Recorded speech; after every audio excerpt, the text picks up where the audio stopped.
Genesis 19, starting at verse 1. So it says, the two angels arrived at Sodom in the evening, and Lot was sitting in the gateway of the city. When he saw them, he got up to meet them and bowed down with his face to the ground. My lords, he said, please turn aside to your servant's house. You can wash your feet and spend the night and then go on your way early in the morning. No, they answered, we will spend the night in the square. But he insisted so strongly that they did go with him and entered his house. He prepared a meal for them, baking bread without yeast, and they ate. Before they had gone to bed, all of the men from every part of the city of Sodom, both young and old, surrounded the house. They called to Lot, where are the men who came to you tonight? Bring them out to us so we can have sex with them. Lot went outside to meet them and shut the door behind him and said, no, my friends, don't do this wicked thing. Look, I have two daughters who have never slept with a man. Let me bring them out to you, and you can do what you like to them. But don't do anything to these men, for they have come under the protection of my roof.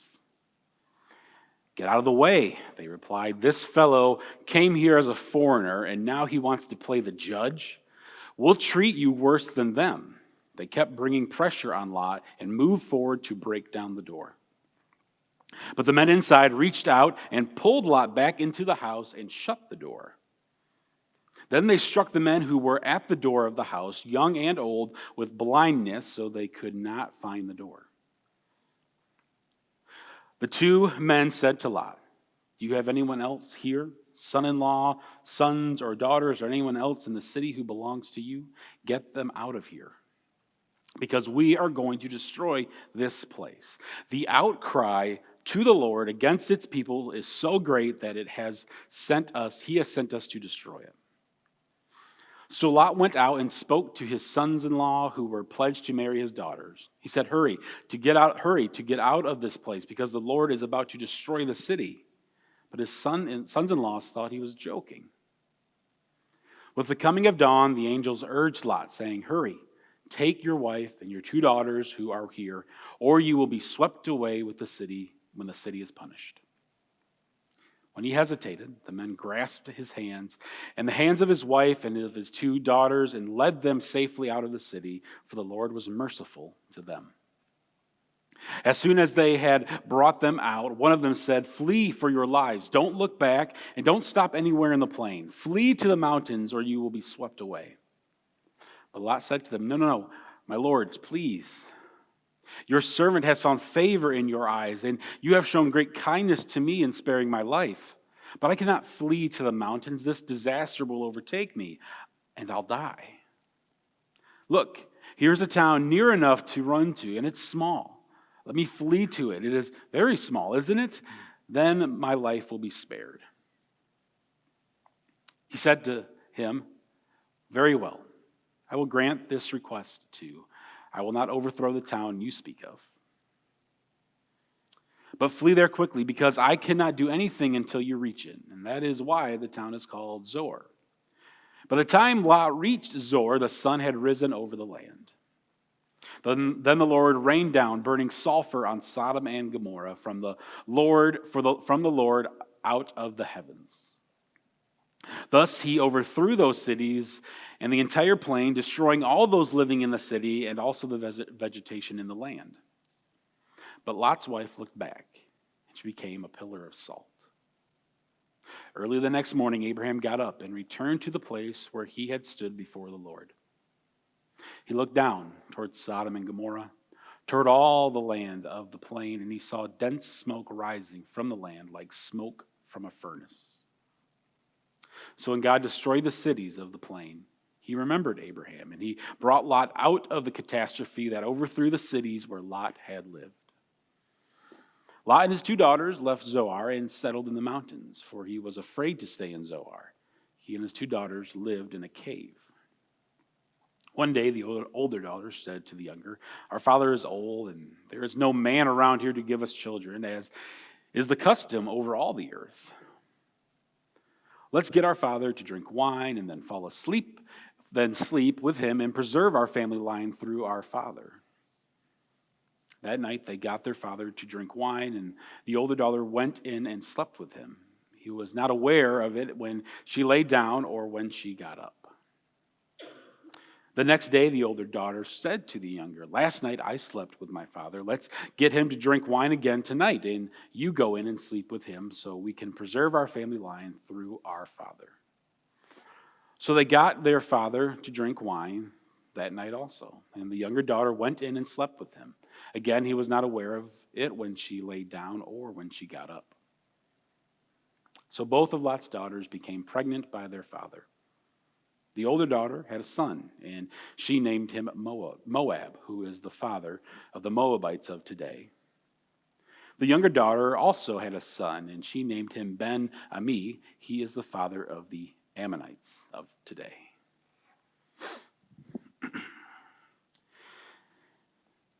So last week, we heard the story of the three visitors visiting Abraham and the hospitality that Abraham showed those visitors. And then this week, we are hearing how two of those visitors now go to the town of Sodom and hear what happens during their interaction with Sodom. And this is a story of what happens when a society normalizes violence against the vulnerable. And the big idea, what I want us to walk away with this morning, is that Genesis 19, this whole chapter, shows that rejecting hospitality and care for the vulnerable brings judgment. Yet God's mercy offers us a rescue. I want to make that very clear from the beginning because, and we'll talk about it a little bit more later on, is if you maybe grew up in a home or in a Christian circle like I did, Genesis 19 was sometimes used to highlight the sin of homosexuality, and that the result of homosexuality is what caused the destruction of Sodom and Gomorrah. And it's more than just that. It is the sin of Sodom and Gomorrah, but it's beyond just the sin of sexual sin. It actually has to do with the outcry of the vulnerable, and that's really what's in the text. And like I said, we'll kind of unpack it here a little bit in just a moment here. But for a bit of a roadmap, so you kind of know where we're going this morning, and I apologize, it will seem a bit maybe academic early on, but I think it's important for us to see that, is we're going to talk about the historical and cultural setting of the time, because it helps us make sense of some of these things. We'll see then, where does the Bible, like the rest of the Bible, interact with this story of Sodom and Gomorrah? From that point on, it allows us really to kind of cross the bridge, I would say, the bridge into our times. What does this text mean for us today? We will connect it to Jesus, and then we'll wrap up our time, and then we'll get to share communion together. So, historical setting. So again, this is for all you nerds out there, you'll love these parts. So, Genesis 19 is set in the patriarchal world of the ancient Near East. So it is a world dominated by male headship. And within that world are all these different cities and villages. Some are rural and some are more urban. Some are more developed and some are kind of more like your back country. Sodom, the city of Sodom, is considered what they would consider an urban center. It is a place of wealth and advancement and technology and prosperity. There's sort of this affluent social culture in Sodom, compared to where Abraham lives, kind of out in the desert area.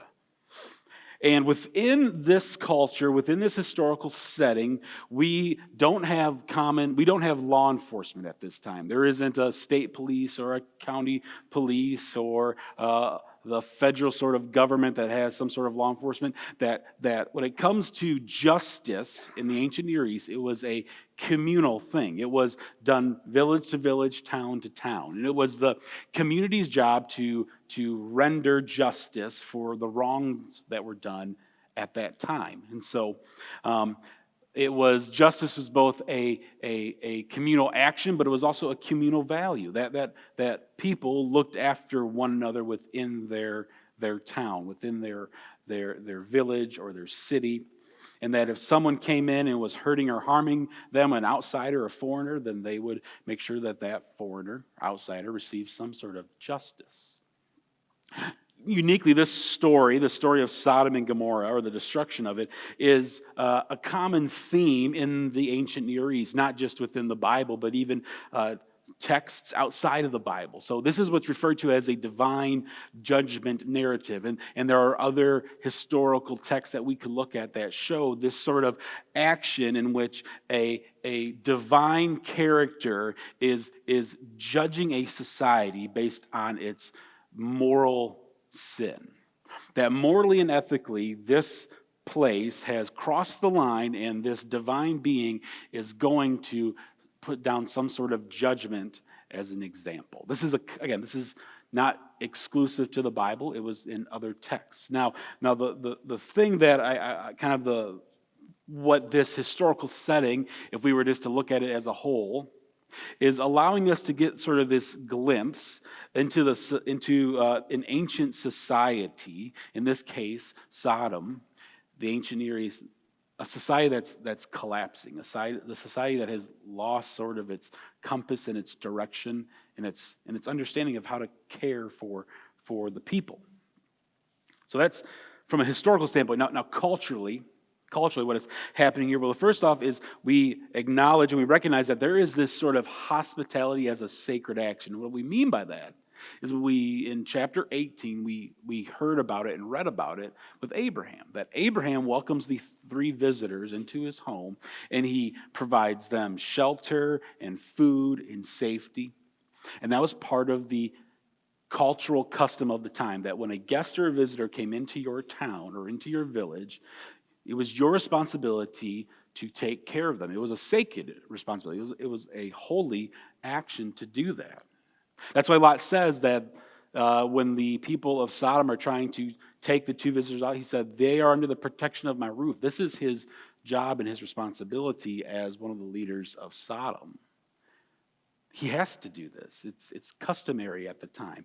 And what happens then is that we then begin to see that there is this pushing against that, because there is this desire from the people of Sodom to not allow for the protection of these visitors, but actually to harm them and hurt them.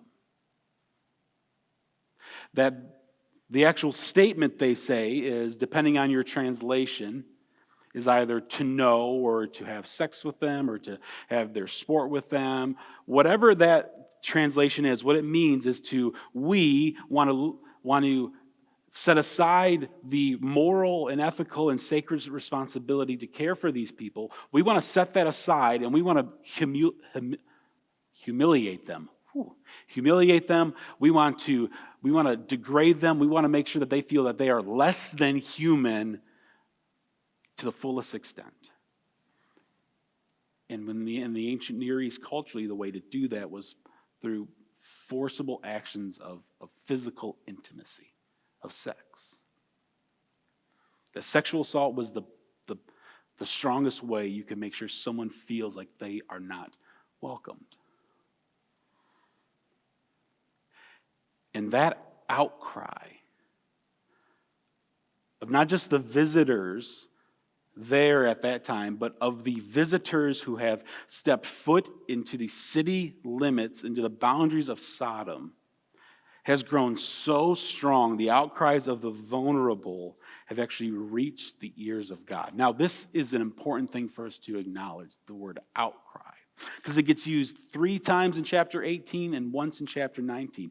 And the word outcry in Hebrew, it doesn't mean, it's not just a word for a specific sin or a specific action. What it is, it actually means the very cries of the victims, of the vulnerable, of the ones being taken advantage of, have risen to the point where God has to somehow act. And we see this because in chapter 18, God says, I've heard the cries, the outcry of the vulnerable. I have to go down and investigate. This isn't a rumor. This isn't God looking down and saying, oh, there's a moral and ethical issue here that I need to quickly address. He hears the vulnerable being taken advantage of, and he says, I hear it so much so that I need to go down there and see what is actually happening. and Sodom. And what he finds and what we read is shocking and disturbing. Not only is there this sort of lack of care for the most vulnerable of the city, that Lot himself, one who comes from the family of Abraham, this righteous person who sort of knows better, has sort of been corrupted and compromised so much so that he's willing to give his daughters up to protect the visitors. Now again, this is shocking. It should be shocking. This is disturbing. Like when we read this, we should be like, that is uncomfortable to imagine and think of, and rightly so. But the Bible isn't celebrating this culture. It's exposing it. It is meant to be a warning to those who read that this is what it looks like if we begin to lose sight of what it means to be created in the image of God and to view others as created in the image of God. And we know this because if we look outside of the Bible, or if we look outside of just our particular story in Genesis 19 into other passages in the Bible, other texts, we see this being reaffirmed. That there's this sort of rereading of Genesis 19. So in Ezekiel 16, it talks about that Sodom's sin was pride and abundance. It was neglect of the poor. In Isaiah 1, it says Sodom was a symbol of a religious hypocrisy and an injustice. That Judges 19 is Israel reenacts Sodom's crime and inside the covenant community. So it actually is almost a mirror.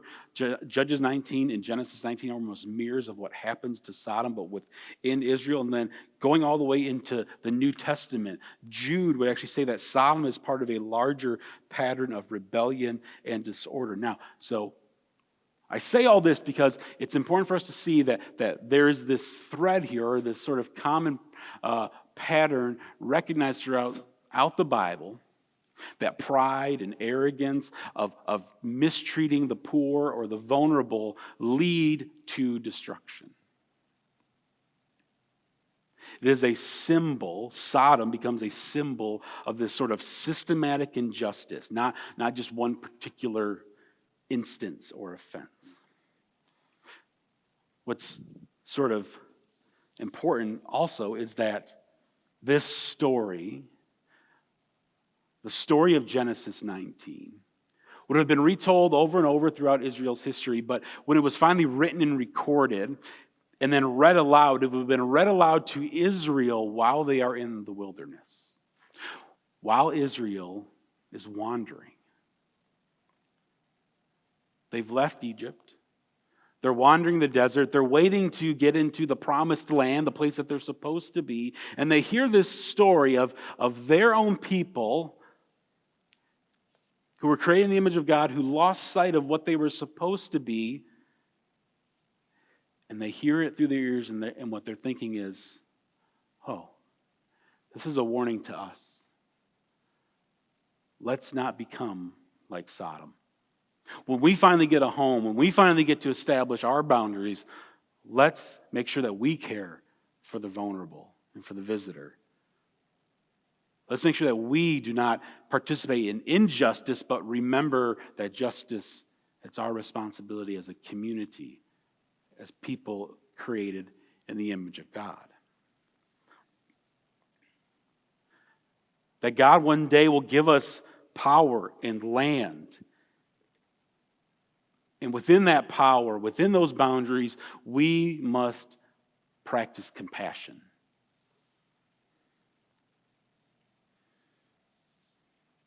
To protect the stranger, to care for the weak, to live differently than the oppressive states and cities and kingdoms around us.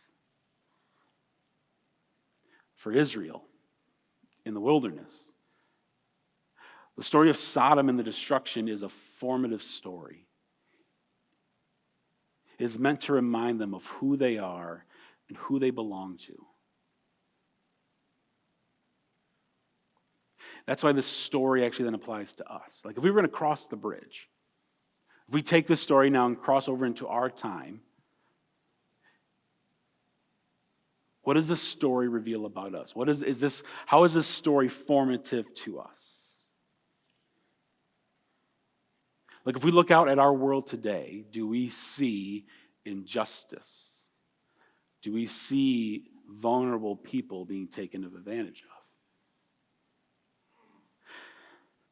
You know, this is happening. So again, if Sodom is this sort of well-developed cultural city, and within the midst of it is sort of this brokenness in regards to its relationship to its people, can you think of a place in your life where you've sort of experienced that? As I was thinking about this, I thought of a year, it was, probably 10 years ago now. I got a chance to go out to Northern California for a couple weeks for part of my during my time in seminary, and I got to spend 2 days in San Francisco. If you've never been to San Francisco, it's a big city. There's a lot going on there. What's unique about San Francisco is there's all these little districts, they call them, or these little areas carved out throughout the city. The group that I was with, we stayed at a hotel in the financial district. So in this area of San Francisco, there are banks and traders and imports and exports, all this sort of financial stuff that's happening, right? And as you walk down the street, you see young men and young women and old men and old women, and they're sort of dressed up in their suits and ties, and they're heading to their corporate jobs. It's this place of commerce and success and wealth. And right on the border of the financial district is what's known as the Tenderloin District. The Tenderloin District is known as a place where you wouldn't go there if you're an outsider. It's often where people who are unhoused, struggling with addictions or mental or emotional challenges, it's where they tend to live and function and exist. And they literally are within blocks of each other. And you notice the difference when you move from the Tenderloin District into the financial district. The grass is greener, the streets are cleaner, the people look more presentable. Right within a few square blocks, wealth and prosperity, a vulnerable, forgotten about society. I mean, it happens in our world today. There are systems in place that protect powerful people and ignore victims. There is a fear and even a hostility towards the outsiders who may enter in through our midst. There is sort of this, sometimes even this sort of compromise that, well, you know what? I know it's not the most righteous thing for me to do, but it benefits me and it might hurt someone else. But God's grace abounds, right? It sort of leaves us with this sort of overwhelming, overarching question, right? Of who are the vulnerable in our own community, and how do we respond to them? How are the people with no social power treated in our world today? Do we live like Abraham on the plain, or do we live like Sodom in the city?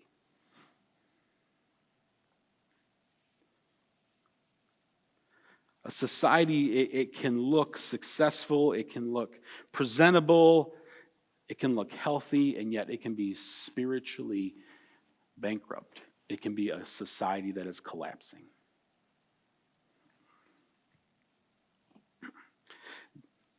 Now, the hope in this is if we were to look at this story, not just through our modern day lens, but if we were to look at this story through the Jesus lens, what we realize is that if we were to answer those questions, like Sodom, we are all exposed. None of us here can stand in front of everyone else here and say, well, I actually do everything perfectly, Ben. I mean, I'm not even going to be the one that says that. That I do not care for the vulnerable the way that I should. That I don't always practice a godly sense of justice. I am like Sodom. I stand exposed, unable to hide.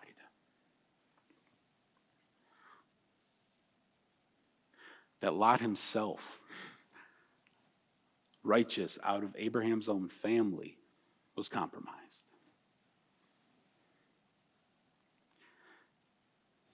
There is hope, though, my friends.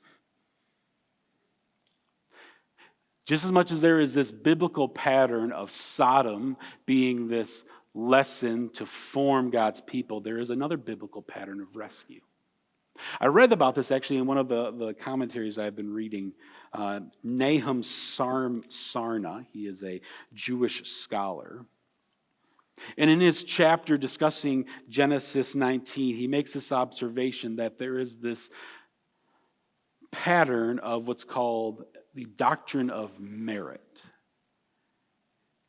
That there is a righteousness within one that can be extended to save many. That Lot was saved not because of his righteousness, Lot was saved because of Abraham's righteousness. That God remembered Abraham as he saved Lot. That Abraham was the one that was willing to bargain and barter with God to the point to save and rescue Lot. And that even Lot was able then to save and rescue his family. This pattern of rescue, right? It extends throughout the story of Genesis. But it doesn't end with Genesis. What I love is it gets fulfilled then through Jesus. That the pattern of rescue, we can trace that thread all the way through the Gospels. That Jesus, the righteous one, enters a violent and hostile world as an outsider, as a stranger. He's vulnerable. And he experiences rejection and abuse and neglect. That he experiences the wrath of God on himself.